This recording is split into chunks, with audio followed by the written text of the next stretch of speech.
Carmen, hello. Super excited to have you here at the show. Welcome. Hello, hello. Thank you so much for having me here today. Yes, Carmen, the live shopping and social commerce expert, is in the house. So it's really a pleasure. Thank you for your time. Carmen, for Thank the you. listeners who want to know you better, let's start you with your personal journey. And I know that you have an amazing journey to let to reach here and this peak of your career. So please share, and we would love to learn more about you. Well, shall we start directly with live shopping? I mean, you can start whenever you want that you feel is interesting and relevant. So, anytime. I'm gonna talk about that because that's what people want to hear more about, I guess. Yeah. And so actually I started with live shopping back in 2016. So that's pretty much when everything started in China. And Hmm. I was there when live shopping was born. So it was a really exciting journey. And I was a host myself for AliExpress on their 11/11 live shopping campaign for Spain and Latin America. Wow. And it was a really interesting experience. I at that time did not know anything about live shopping, did not know that this was going to be a thing. And I was just a host and I was just selling products live to a Spanish audience. Wow. Crazy. 2016. What kind of products? 2016, What kind of right? products? So we had some sneakers, we had like this massage pillow, and I am sure there were quite a few more things, but I cannot remember anymore. Wow. Amazing. Yeah, it was a fun experience Hmm. and it was rather different from what we're doing today. It was a massive studio with a huge setup.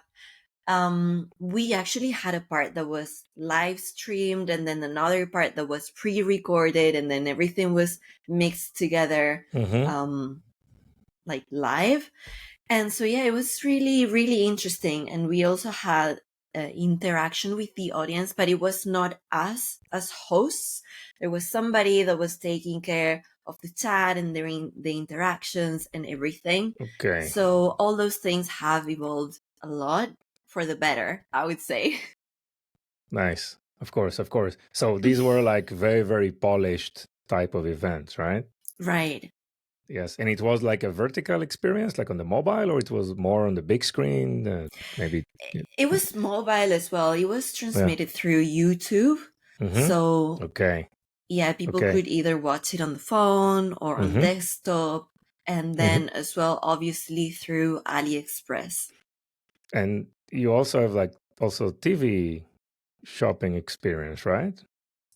Well, it I would say it is more than TV shopping. It was live streaming on Mm-hmm. a TV channel called Sanchi TV. I did that as well Okay. on 2016, and I was also a host. And this was very similar to what we do today on TikTok Live. So I was a host, I had to interact with the audience, and then the audience would give me some gifts, Mm-hmm. whether like if they liked the content that I was sharing or how I was interacting with them. So that was kind of the thing. Amazing. So this is like 2016. What Yeah. comes next? Well, after that, I was still in China Mm-hmm. and I opened my own agency there. It was not related to live and social commerce, but it was more related to e-commerce and fashion, like more on the creative side of things, and Mm-hmm. also helping brands establish themselves in China, but more through these corporate events, Okay. like trade shows and all those things. So that's what I was doing in China. And then I had my own e-commerce store called Mindfulness Hub. I was a live host for that brand as well. You can Wow. still see Really? those videos on Instagram, actually. That was 2019. Mm-hmm. And then fast forward, I became the CEO of an agency in the UK that was focused solely on live and social commerce and TikTok Shop. then I opened my new agency, Paragon Social Commerce. You can see it there. Yeah. And recently, just a couple weeks ago, I launched Stream Plaza, which is a marketplace that focuses on live shopping. So I've Amazing. done quite a few things lately. Yeah. By the way, what triggers you to move to China? Was it like a more of So the the China thing was I was still a student at university and I studied business and law. And I had the chance to go on Erasmus for a year and then go somewhere else outside of Europe for another year. And okay? then I was so clear that I wanted to go to Germany on my Erasmus time. Hmm. And I was like, okay, where should I go if I'm already going to Germany, which is the place that I want to go? In Europe? What are the like other options? And I had so many options, but I wanted to try like the most different one. And out of all the choices that I had, I saw China, and I knew some people who had been there before. So I asked them like, hey guys, how is this? And they said like, yeah, you should definitely go. It was great. And I was like, okay, so China it is. Yes. That was a very good decision, obviously, right? Absolutely. And then there's this thing with China.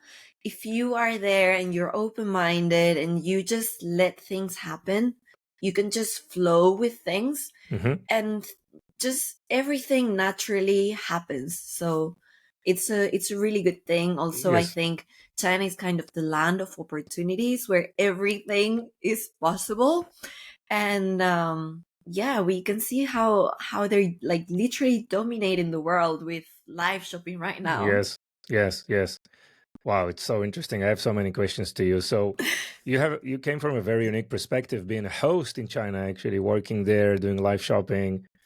I actually been there in those years of live shopping actually exploded, right? Hmm. I mean, just the live shopping overall business in China, the GMV level is much more than the entire e-commerce Right. businesses of like all the big countries in Europe, right? So, what is your perspective? Been doing this also in the UK and also now in Spain. What is your perspective on the differences? Let's say from consumer behaviors, right? Western world versus China. So I see that us as Europeans are a lot slower in like taking part in things, and like Hmm. we don't trust new things that much, and we are a little Yes. bit slower when it comes to like um just making use of new things. Hmm. So like when e-commerce started, I think we were also pretty slow. Like, oh, can I really buy something online? Or Yeah. like, is it secure? Like that I just put all my data on my computer. So what's gonna happen with this? And we are just slow. What Hmm. can I say, right? Yeah. Meanwhile, in China, people like trying new things. They're like, okay, this is interesting, or this is a new thing. Let's just do this. Let's just do that. And I think that's kind of the main difference. In Europe, we are still getting used to live shopping. Companies that have tried it have seen really good results and it's Hmm. gaining traction. And I think it is just that we should be more flexible here, and we should be more willing to try new things and to feel secure that everything's going to be fine, that nothing's going to go wrong, Yeah. and that it's actually um, a good experience. Yes. Yes. So, what are the major like bottlenecks or objections that you hear, right, from brands in Europe? I mean, what is their perspective?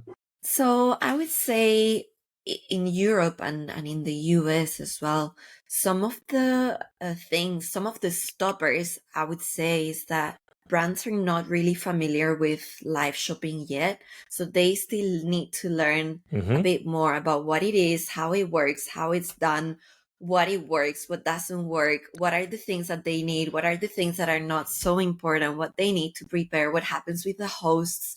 So there Hmm. is so many questions that they have. And since they're not that familiar, I think brands are also scared that maybe something goes wrong and then that's going to affect the brand itself or the Uh-huh. reputation or Hmm. something like that. So I would just go through, like, I think those are kind of the main things that are stopping brands, or just being afraid of doing something new, Yeah. or like not being sure whether they're gonna pull off the right strategy or not. Hmm. And this is the obviously this type of objections moving slow. Probably you saw this as an opportunity, right? Bringing your expertise and try to help, So, right? yeah, absolutely. That's an opportunity for me. Yes. But I also think that it's an opportunity for brands, because the ones that are implementing now are providing their consumers with an experience that nobody else is giving them. Hmm. And now consumers want to have a different experience, and they want to connect more with the brand. So the the companies that are doing live shopping now Yeah. are seeing the results now. The ones that wait a little longer or a Hmm. lot longer, it's not going to be anything so special for consumers anymore. So I Anymore. Yeah. think they're just missing on an amazing opportunity. Sure. So there are like specific niches that you see this moving, easier. So, for example, fashion is a really Fashion. good one. Yes. Yeah, fashion, jewelry, do it Hmm. yourself. I would say also um,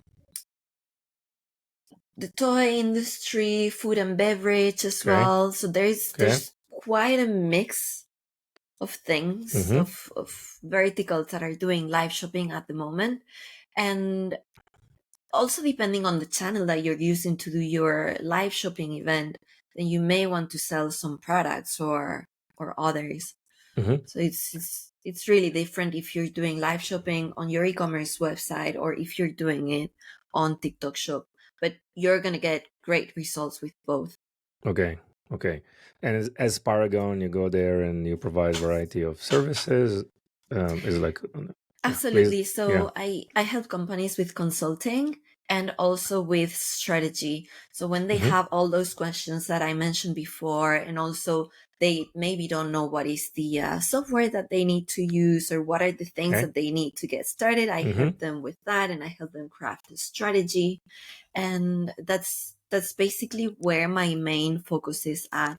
Same thing when they're looking for a host, I can help them source the right one for them. Nice. So what about so you mentioned the host. What about all the other production, things that they need to do, right? Is Yes, it? so at the moment I am not offering production services Hmm. myself, but I am definitely connected with Yeah. Through other partners, right? experts. Yeah. Exactly. Hmm. So when a brand needs help with production, I make sure that they can get that done, and that the experience is amazing for the Yes. brand, consumers, and pretty much everyone involved.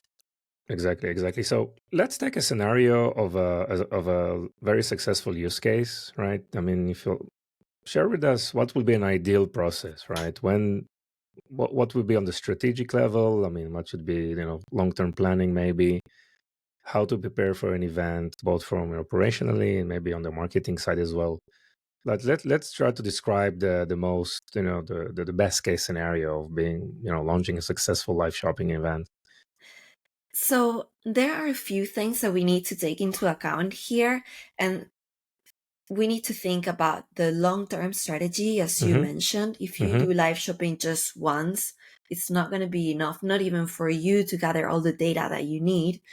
So you need to craft a long-term strategy. Let's say within 1 year, what are the main dates in which you want to be going live? Okay. We usually suggest going live as often as possible, but I understand as well that not all brands have the capacity or the content to actually be going live so often. Okay. So we need to look at the brand first, of course, and then decide, okay, when are we going to be going live? Is Mm-hmm. it going to be on these specific dates? Is it going to, like, what are we going to be doing on those specific dates? Are we just going to be providing valuable content and then some sort of discount? Or are we going to be doing some like VIP launches? Or Okay. what are we going to be doing that's Mm-hmm. exciting and entertaining and interesting for the audience, right? Yeah. And once we have that, we need to think about how each event is going to go. So for that, we need to prepare as well everything what happens before the event, during the event, and after the event. Okay. So in terms of marketing before the event, we need to make sure that we actually market it. We need to let people know that we're going to be going live. So Sure. what are we going to do for that? Do we have a mailing list, for example, that we can tell them that we're going to be going live? Do we have an Instagram profile or another social media profile where we can share as well that we're going to be going live? Yeah. Do we have some budget to push the information through ads? There are so many things Okay. that we can do to prepare for the live shopping event. And then And during usually, the just event, sorry to yeah, interrupt. Just on yeah, this absolutely. phase, what is the perfect like timing that you need to start marketing the event? For a proper live shopping event, I would Yeah, say start preparing 14 days in advance 14 and days in start, advance. Okay. yeah, and then start marketing with ads at least 1 week in advance, and then do a Okay. push on the same day so that you can reach more people. But always make sure as well that you have a landing page or somewhere where people can sign up. Sure. Sure. So Okay. you want to be able to remind them, you want to be able to email them as well. So anything that you have in your hands to let people know that you're going to be going live, use it. Sure. Sure. Like all the channels, right? Everything, yeah, Yeah. because your main objective there is to drive traffic to the live event. Correct. So you Okay. want to have as many people as possible going there and as many people as possible knowing that you're going to be going live, and also knowing what you are going to be doing and what the deal is. What is the reason? What's the take for them to watch you live? Yes, should be some kind of a trigger, right? Or like a discount or some announcement or something, which is yeah. You need that's part of the strategy, part of the things that you need to think in advance. Are you going to be showing new products? Are you going to have a special discount? Are Yeah. you going to be bringing a special guest that's going to explain something about your products? You need to figure those things out before Sure. the Sure. event.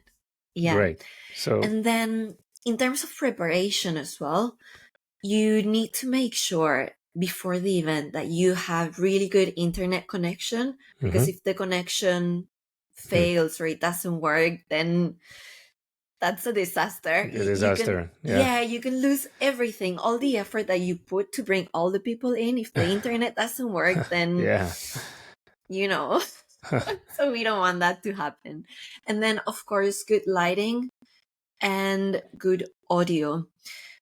It's really important to make sure that the light is good, because people want to be able to see what's going on and what's happening. Yeah. So if you have a dark setting, it's not going to convert as much. Everything needs to be clear, everything Yeah. needs to be looking good. And then of course the sound is very important as well. That's kind of So the preparation. that's the end of a preparation phase. I think we covered most of the most of the things. Okay, what's the Yeah. next step? Well, you before that as well, you need to select a host Of who's going to course. be Of course. who's going to be hosting the Yeah. event. Is it going to be somebody from your company? Is it going to be an influencer or a creator? Yeah. Or is it who are you going to be including into that Do you part have of any the live event? preference for like It really depends. It really depends on the action that you want to take. In China, what we see is usually a live seller. So it's a host that knows how to sell to an audience. Yeah. It usually has nothing to do with the company that's promoting the products.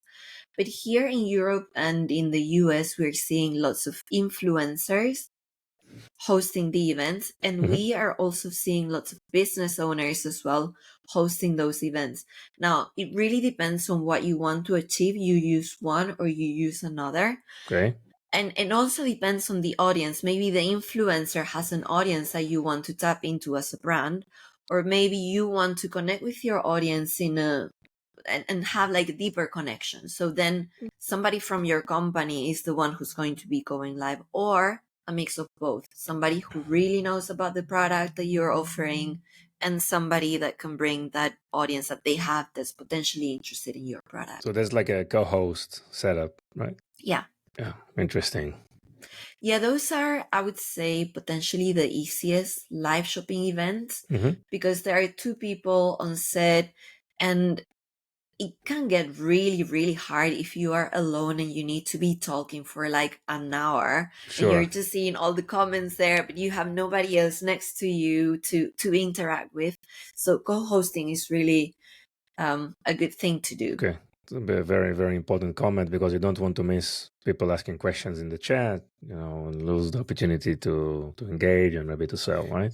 Yeah, but then also for the tag, you usually have somebody that's taking care of all those things, like somebody who's managing um, all the programs and Mm-hmm. everything that you need. And usually you have as well either a phone where you can read all the comments and where you can see the things that are happening, or Mm-hmm. you have a big screen where you can see everything that is happening as well. Yeah. So yeah, Yes. it kind of depends on the setup that you have. Mm-hmm. Any other specific things that you want to highlight for the event, production itself, or For the pre-event, I think that's it. okay? Yeah, And but then during the event, during the event, yeah. yeah, the strategy needs to be right as well. You need Mm-hmm. to know how you're going to be interacting with the audience Mm-hmm. to like trigger that impulse buying. So what are you going to tell them so that they want to buy now? Okay. And I know this is a little bit tricky because some people will say like, "Oh no, you should not be pushing people to Hmm. purchase something now." But okay, that is fine. You can also go the other route, which is educating people on your products and helping them make informed decisions about the products that they can buy now. Okay. Yeah. Yeah. And how So can you give an example or some use case? yeah, so an example would be if you really want to push the sale, you just keep repeating that you're offering a discount right now and that this Mm-hmm. is the lowest discount, for example, that you're going to get on this product, and it's only going to happen while it's live. And then once the live is over, then the discount is over. But you need to be careful with those things because if you do that, it actually needs to be true. If Yeah. you're offering, yeah, I mean, Okay. yeah, consumers are smart and they don't want to be played. So if you're offering something that's specific for the live event, just make sure that it's really like that. Mm-hmm. And the other case is, as I mentioned, if you're launching a new set of products, you can go through the products, you can explain all those products. Maybe you can give something special for people being there watching you and giving you their attention. Okay. But yeah, your focus is more on letting them know how they can use those products and what are other complementary products that they can use with that one that you're showing or something like that, not as pushy. Yes. Yes. Nice. Nice. What do you believe in terms of the, let's say, the production level itself? Is it required to be like a fully polished, or is just more on the authentic side, or it depends on the niche, or what are your I think, thoughts on yeah, production quality? think it depends on where you are hosting your live event, Mm-hmm. and it depends as well on your audience and on your brand. We have seen now on TikTok, for example, people are looking for authenticity. So if you have something that's super polished, Mm-hmm. they may not be as interested in watching you. Mm-hmm. However, if you're doing Yeah. your live event on your e-commerce store and your audience already know you, they already know your company, they know your brand, they know how you do things, and you do things to a certain level, then you want to maintain that as well for your live event. Because they are like, your consumers are already expecting to see something. Some level of quality from you, right? Exactly. And then there's this difference as well. On TikTok Shop, it doesn't need to be as polished because it's faster content and people Mm-hmm. are there usually to discover new things.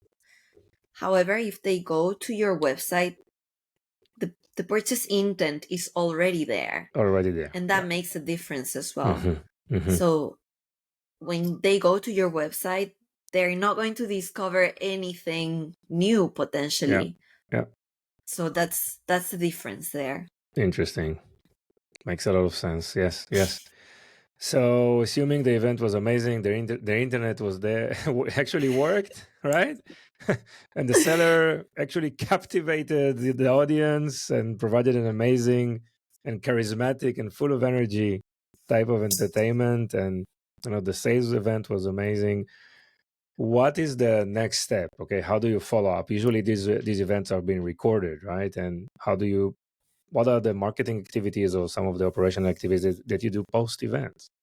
So the first thing is to make sure that you can repurpose that content afterwards, because Okay. you want to be able to reshare that. If you are creating good content once, make sure that you can reuse it again and again in different channels. And if you have the chance as well, make it shoppable so that consumers can go back and shop from it anytime that they want to. Yeah. And this is really important, because many of the sales, I think it's something like 26% of the sales happen after the live event. Yes, So, I heard also much more in terms of percentage, but yes, it's very, very important. Obviously, exactly. while the inventory is there, obviously, you need to check. Yeah. Obviously, yeah. Yeah. Well, that's something that you need to prepare as well before Yeah, the event. If you're going of to course. run a live show and you have no stock, then I don't think that's a good thing. Yes. It can get messy. Mhm. So Correct. yeah, after the live event, you want to make sure that you remarket the live event, and you want to make sure as well that you make it shoppable. After the event, you want to make sure as well that you share with your audience that you were live, that they can go back and check out the video, and you can do that through your email, through your socials, and then again with paid media if you want to keep pushing those sales, and if you want your audience to like really go back and watch it. Because there's also this not 100% of the people are going to show up for the event, because something may happen, they may not be available, other things to do. Yeah, exactly. So you want to give them the chance to tune in any other time when they actually can. Yes. So let's talk about streaming the event on the brand's own website versus social media, right? And I know there are countries where shoppable, let's call it TikTok Shop or Instagram Shop, is available, and some other countries that TikTok Shop is still not there. Maybe we can talk about that as well. But usually, what are the scenarios that you see, like simulcasting on the website and on the social commerce, social media website networks, or I would love to have your thought on that. What I'm seeing right now is many companies, well, the ones that have no TikTok shop are doing live shopping on their e-commerce website, and then they're restreaming to other channels. Okay. This is a good thing. Like, they're restreaming to, let's say, Instagram, YouTube, Facebook. They cannot restream to TikTok because the API is not open, so it kind of crashes. Okay. So restreaming there is really good because you're gathering more audience, but there's friction because they cannot purchase directly from YouTube or Instagram or Facebook. You need to send them to a link that sends the audience outside of the live streaming, and then they can purchase. So the link usually comes at the captions or the comment in the chat. How can I find the link usually? In the social. Yeah. On socials, normally it's on a comment on the chat. On the comment shared. on the chat. Then it's clickable, right? If it's in a caption, Exactly. it's not clickable. That's a challenge. Yeah. Exactly. It is clickable, but it takes you outside of the social media channel that you're in. So it gets tricky. Not everyone makes it to the actual sale. Yes. Yeah, so in that's... terms of, Sorry, yeah. In terms of TikTok Shop, right? Obviously, there are They need to use their own checkout and everything. So how do you see this evolving right now in Europe? So TikTok Shop already has a checkout Hmm. included into the live streaming, so you can just purchase directly from there. So it's not taking you anywhere else or Hmm. anywhere outside of TikTok Shop. Not every country, as you mentioned, has TikTok Shop yet. It's only 7 regions in Asia, and then the US, the UK. Soon in Spain, sometime close to the summertime, we'll have TikTok Shop here as well. Okay. And I think it's evolving well. Hmm. Companies are getting really good results from TikTok Shop, and I expect to see it growing a lot. Yeah. Yeah. Yeah. Then for countries like Spain that right now does not have TikTok Shop, you still have TikTok Live. So you can still go live, Okay. but before you go live, you have to have 1,000 followers at least. Hmm. And then you can share a link and people can purchase from the link. So it is the same thing as on other social media. You Yeah. share a link, you take them somewhere else, and then they can Yeah. finalize the And purchase. that's the brand's product page, right? To complete the purchase. Yeah. Yeah. But TikTok does not really like that. Obviously. Yes. Yeah, or any other social media. Anytime Yeah. that you're driving people outside of their socials, it's not something that the algorithms really like. Yes. For sure. For sure. Any difference that you see in terms of SMBs or big enterprise in terms of their strategy towards live shopping? So what I see is small and medium businesses, they are more flexible and they are more willing to try new things. And so I see them also going live more often and connecting with their audience in a very often. Let's say once a week, twice a week. Okay. I see some companies here in Spain that they're going live pretty much every day. Every day. Yeah, Wow. and even though we don't have TikTok Shop here yet, or that they need to send people to their website or something Hmm. like that, they go live every day at 10 p.m. for an hour or an hour and a half, and they're just there showing the products, Yes. engaging with the audience, and they're getting really good results Right. from That's that on social on media, right? socials. Yeah, Yes. Yes. yeah, So that's on the small. Yeah. yeah. Then for smaller and medium companies, Hmm. then bigger brands usually don't do that. They're going live once a month, once a quarter, depending on what they on their strategy and on Yes. their new products.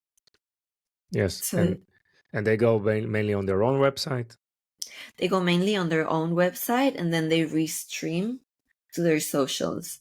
Yes. Yeah, Yes. because when you go live, you want to make sure that you are present in as many channels as possible at the same time. Hmm. So then friction is another thing, but you want people to be there. You can, if you're doing the live streaming, you can tell them like, guys, if you want to purchase, you can just go to the website. You can continue watching the live from there, and then there's no friction anymore because you have them on your website and they can purchase directly from the shoppable products.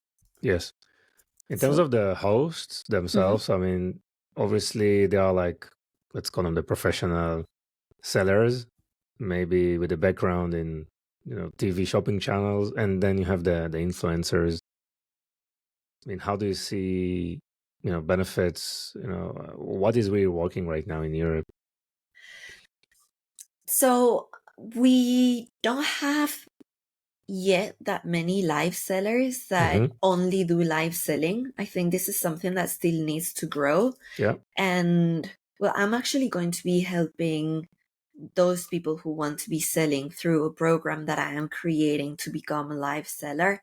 Yeah. And we still need more people like that can go to brands and say like, hey, I know how to sell live and I can help you get more sales through your live event. So that still needs to develop. And as I said, we see some influencers that are doing the live events, Hmm. but they're not professional sellers. Yeah. And if they're not used to selling, it may not work. Hmm. Yeah, Yes. because I always say the same thing. Influencers know how to share content with the audience. They know how to interact with them, but it's usually not in a live setting. And it can get very stressful when it's live and when there is so many comments, Yeah. and there could be so many good comments and so many bad comments, and you need to be able to handle that as well. Yeah. So being an influencer does not necessarily mean that you are a good live seller. Yes. Exactly. This is exactly our experience as well. Right. Definitely like Yeah. that. Yeah. And then of course, I really like having somebody from the own company as the seller, because they know the product, they know the audience, they know everything, and they can also, like, they can be flexible with the products that they're showing. They can change a little bit the Hmm. strategy if they Hmm. want to, and they can just flow with the audience and give them the show that they want to see, which is a really good thing as well, being flexible. And if you see that the audience is asking you for something specific, if you can actually give it to them, that's a really, really good thing. Yes. Yes. So tell us about Stream Plaza. I mean, what do you plan there?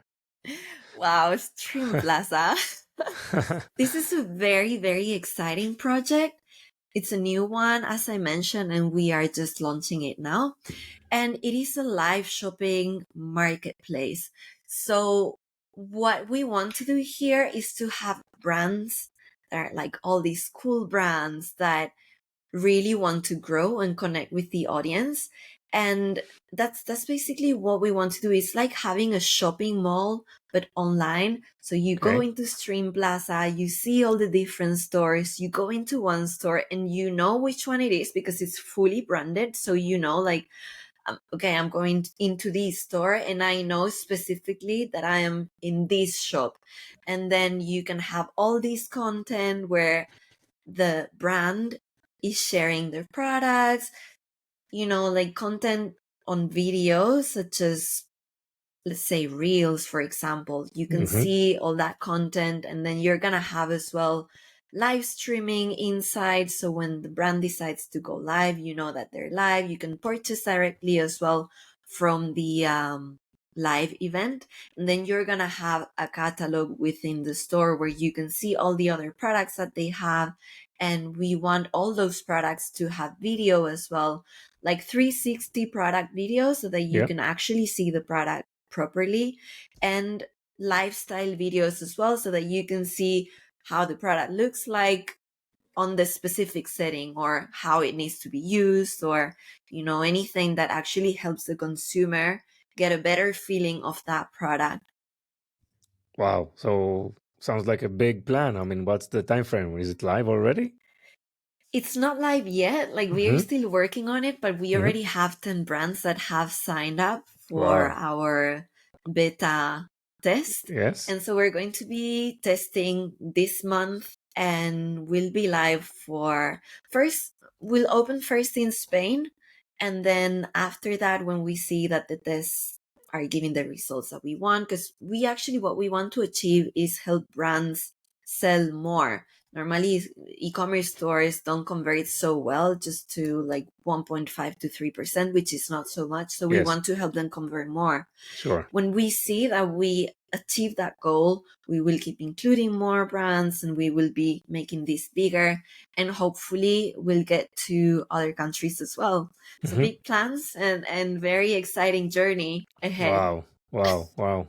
Really exciting. No, I think definitely it's a concept that might work. Obviously, the platform needs to generate traffic for the brand to make it interesting for them. And it's like Absolutely. it's a marketplace is like a double challenge, right? You need on the back end to bring more exciting products, more brands. On the front end, also, Exactly. ge- Consumers to enjoying and generate having a different traffics. experience. Yeah. Yes, the acquisition, which is not getting tougher and tougher these days I know. for everyone.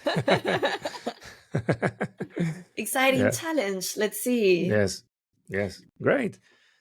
So, Carmen, I would love to know. Now, tell us something about you that most of people don't know about you. So, I know you have a lot of things to share, and we all read your post on LinkedIn. So, yeah, I mean, tell us something, about you. So well, I love traveling. I think this is what I'm gonna say. I love traveling because I like experiencing new things and Hmm. learning about new cultures and new people. And every time I go somewhere, I, as I said, I like learning about the culture and yeah, just interacting with people, getting to know how they live, how they think, how they do things. Hmm. And one of my favorite countries is Myanmar. And it is just so amazing. It's so Okay. unique. And yeah, if you haven't been there, well, right now, I think it's not possible to go. But when they reopen, I 100% recommend everyone to go there if Wow. they want to live a unique experience. Okay. What's unique? What's unique about it? Just everything. It is Yeah. so untouched, I would say. Okay. Yeah, and it's beautiful with all the temples, and they use this thing on their face called Tanaka, Okay. which is to protect themselves from the strong sun in Southeast Hmm. Asia. So yeah, then also the food is amazing. So Wow. everyone who's listening, when they reopen Myanmar again, definitely you need to go. Yeah. I think I've been there probably 2017 or so. So yeah, I fully understand, what you mean. So really, thank you so much for sharing this with us. I know you've been like traveling and exchanging countries like every few years. Um, Carmen, anything else you want to add? I think that's all for now. I'm very happy. Okay. If anybody has a question, they can get in touch with me Yes. through So my LinkedIn okay. or email. And I'm very happy to connect, answer to any questions. And yeah, Wonderful. So thank you very much, Carmen. It's really, really interesting. thank Hearing you. your perspective on live shopping and your unique view, starting from China. So thank you so much. Thank you very much for having me. Bye bye. Bye.